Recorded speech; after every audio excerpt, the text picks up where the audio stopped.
scientifiques le disent, c'est la priorité absolue.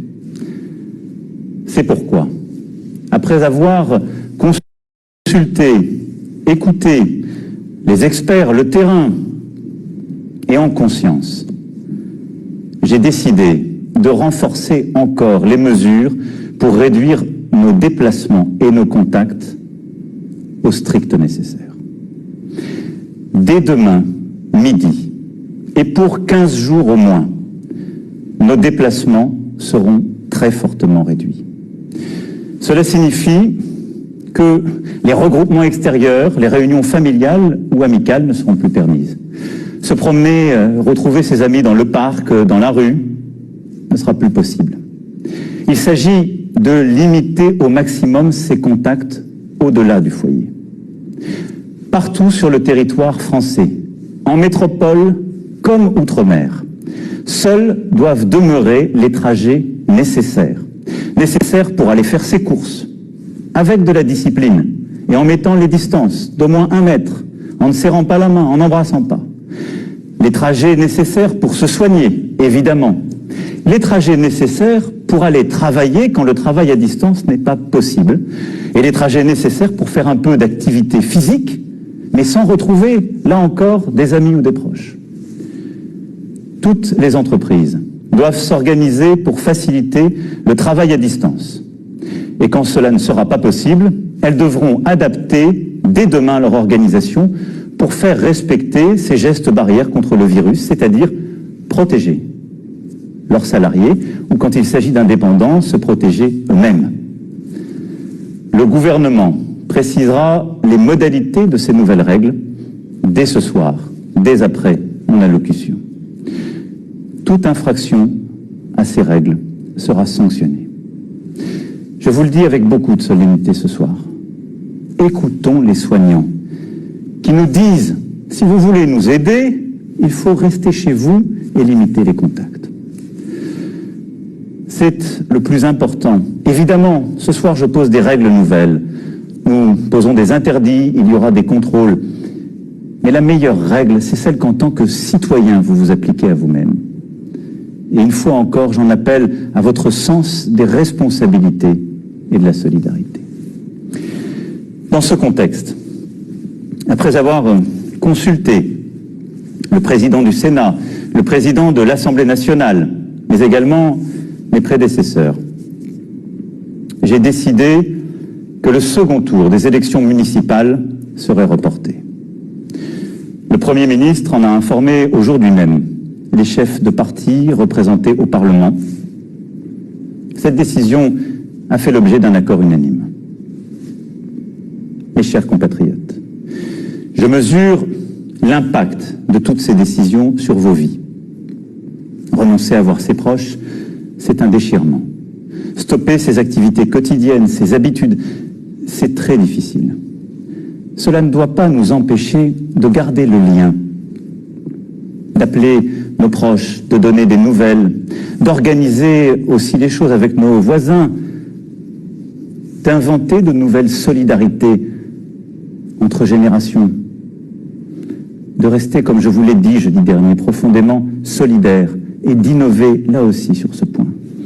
Je sais que je vous demande de rester chez vous. Je vous demande aussi de garder le calme dans ce contexte. J'ai vu ces dernières heures des phénomènes de panique en tous sens. Nous devons tous avoir l'esprit de responsabilité. Il ne faut pas que les fausses informations circulent à tout va.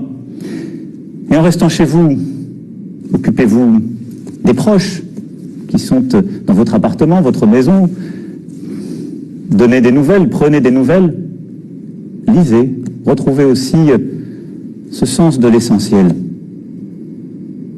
Je pense que c'est important dans les moments que nous vivons. La culture, l'éducation, le sens des choses est important. Et éviter l'esprit de panique, de croire dans toutes les fausses rumeurs, les demi-experts ou les faux sachants. La parole est claire, l'information est transparente et nous continuerons de la donner.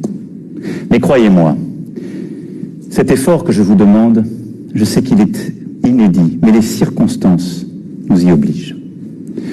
Nous sommes en guerre. En guerre sanitaire, certes. Nous ne luttons ni contre une armée, ni contre une autre nation. Mais l'ennemi est là, invisible, insaisissable, qui progresse. Et cela requiert notre mobilisation générale. Nous sommes en guerre. Toute l'action du gouvernement et du Parlement doit être désormais tournée vers le combat contre l'épidémie. De jour comme de nuit, rien ne doit nous en divertir. C'est pourquoi j'ai décidé que toutes les réformes en cours seraient suspendues, à commencer par la réforme des retraites. Dès mercredi, en Conseil des ministres, sera présenté un projet de loi permettant au gouvernement de répondre à l'urgence et, lorsque nécessaire, de légiférer par ordonnance dans les domaines relevant strictement de la gestion de crise. Ce projet sera soumis au Parlement dès jeudi. J'ai vu tout à l'heure les présidents de l'Assemblée nationale et du Sénat afin que ces textes soient votés le plus rapidement possible, afin aussi que la vie démocratique et le contrôle du Parlement continuent dans cette période. Je les en remercie et je remercie tous nos parlementaires en cet instant. Nous sommes en guerre. J'appelle tous les acteurs politiques, économiques, sociaux, associatifs, tous les Français, à s'inscrire dans cette union nationale qui a permis à notre pays de surmonter tant de crises par le passé. Nous sommes en guerre. Et la nation soutiendra ces enfants qui, personnel soignant, en ville, à l'hôpital, se trouvent en première ligne dans un combat qui va leur demander énergie, détermination, solidarité. Ils ont des droits sur nous. Nous leur devons évidemment les moyens, la protection. Nous serons là. Nous leur devons des masques, du gel, tout le matériel nécessaire. Et nous y veillons et y veillerons. Nous avons décidé, avec les scientifiques, de réserver les masques en priorité pour l'hôpital et pour la médecine de ville et de campagne. En particulier les généralistes et les infirmières, désormais en première ligne aussi dans la gestion de la crise. Des masques seront livrés dans les pharmacies dès demain soir, dans les 25 départements les plus touchés. Mercredi, pour le reste du territoire national. J'ai aussi entendu le message des spécialistes, en particulier les chirurgiens dentistes et beaucoup d'autres.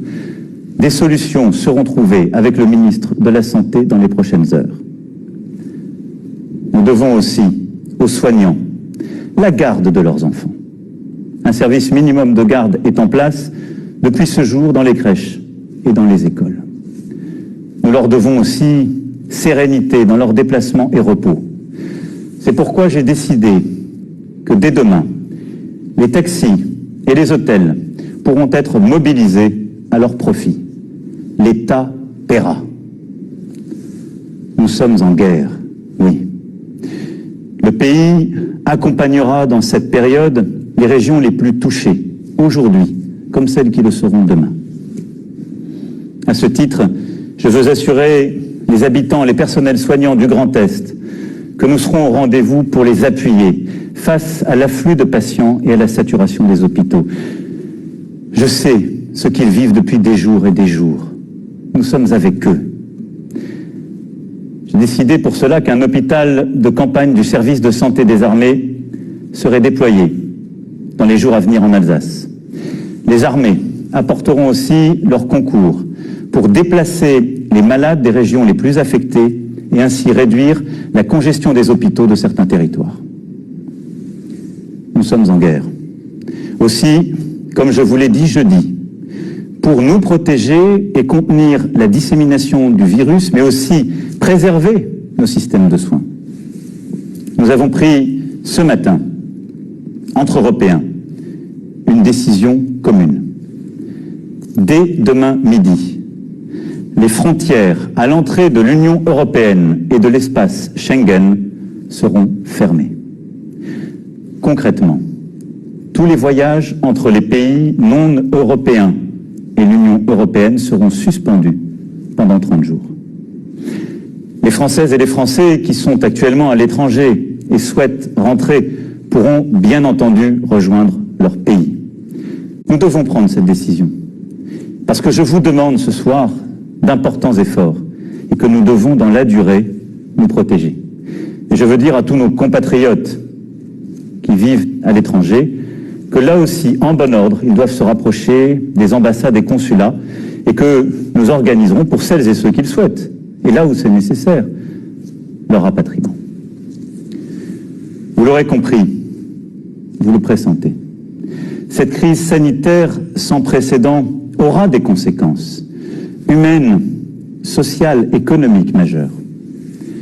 C'est aussi ce défi que nous devons mener. Je vous demande des sacrifices pour ralentir l'épidémie. Jamais ils ne doivent mettre en cause l'aide aux plus fragiles, la pérennité d'une entreprise, les moyens de subsistance des salariés comme des indépendants. Pour les plus précaires, pour les plus démunis, pour les personnes isolées, nous ferons en sorte, avec les grandes associations, avec aussi les collectivités locales et leurs services, qu'ils puissent être nourris, protégés, que les services que nous leur devons soient assurés. Pour la vie économique, pour ce qui concerne la France, aucune entreprise, quelle que soit sa taille, ne sera livrée au risque de faillite. Aucune Française, aucun Français ne sera laissé sans ressources. S'agissant des entreprises, nous mettons en place un dispositif exceptionnel de report de charges fiscales et sociales, de soutien au report d'échéances bancaires et de garantie de l'État à hauteur de 300 milliards d'euros pour tous les prêts bancaires contractés auprès des banques. Pour les plus petites d'entre elles, et tant que la situation durera, celles qui font face à des difficultés n'auront rien à débourser, ni pour les impôts, ni pour les cotisations sociales. Les factures d'eau, de gaz ou d'électricité, ainsi que les loyers, devront être suspendus. En outre, afin que personne ne soit laissé sans ressources, pour les salariés, le dispositif de chômage partiel sera massivement élargi, comme je vous l'avais annoncé jeudi dernier, et comme le gouvernement a commencé à le préciser. Pour les entrepreneurs, commerçants, artisans, un fonds de solidarité sera créé, abondé par l'État, et auquel le Premier ministre proposera aux régions aussi de contribuer. Le gouvernement, dès demain, précisera toutes ces mesures. Elles seront en fonction des besoins, des réalités économiques, des nécessités secteur par secteur, évidemment adaptées. Nous serons au rendez-vous pour que notre économie soit préservée dans cette période si dure et pour que l'ensemble des travailleuses, des travailleurs puissent avoir cette sécurité aussi en termes de pouvoir d'achat, de continuité de leur vie. Mes chers compatriotes, la France vit un moment très difficile. Nul ne peut en prévoir précisément la durée. Et à mesure que les jours suivront les jours, que les problèmes succéderont aux problèmes, il faudra, en lien avec les éclairages donnés par les scientifiques, les expériences de terrain, il faudra nous adapter. Nous allons continuer aussi, pendant cette période, de travailler, de progresser sur les traitements. Et je sais le dévouement de plusieurs équipes partout sur notre territoire, avec des premiers espoirs qui naissent. Et nous continuerons aussi d'avancer sur le vaccin.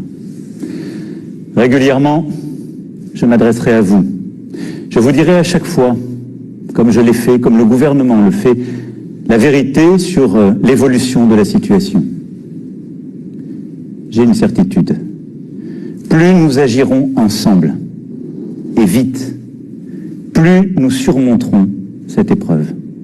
Plus nous agirons en citoyens, plus nous ferons preuve de la même force d'âme, de la même abnégation patriote que démontrent aujourd'hui nos personnels soignants, nos sapeurs-pompiers, l'ensemble des acteurs de la sécurité civile. Plus vite, nous sortirons de cette vie au ralenti. Nous y arriverons, mes chers compatriotes, en étant unis, solidaires. Je vous demande d'être responsables tous ensemble et de ne céder à aucune panique. d'accepter ces contraintes, de les porter, de les expliquer, de vous les appliquer à vous-même. Nous les appliquerons tous. Il n'y aura pas de passe-droit. Mais là aussi, de ne céder ni à la panique, ni au désordre. Nous gagnerons. Mais cette période nous aura beaucoup appris. Beaucoup de certitudes, de convictions sont balayées, seront remises en cause. Beaucoup de choses que nous pensions impossibles adviennent. Ne nous laissons pas impressionner. Agissons avec force. Mais retenons cela. Le jour d'après, quand nous aurons gagné, ce ne sera pas un retour au jour d'avant. Nous serons plus forts moralement. Nous aurons appris. Et je saurai aussi avec vous en tirer toutes les conséquences. Toutes les conséquences. Y sont-nous, individuellement et collectivement, à la hauteur du moment? Je sais, mes chers compatriotes, pouvoir compter sur vous. Vive la République! Vive la France!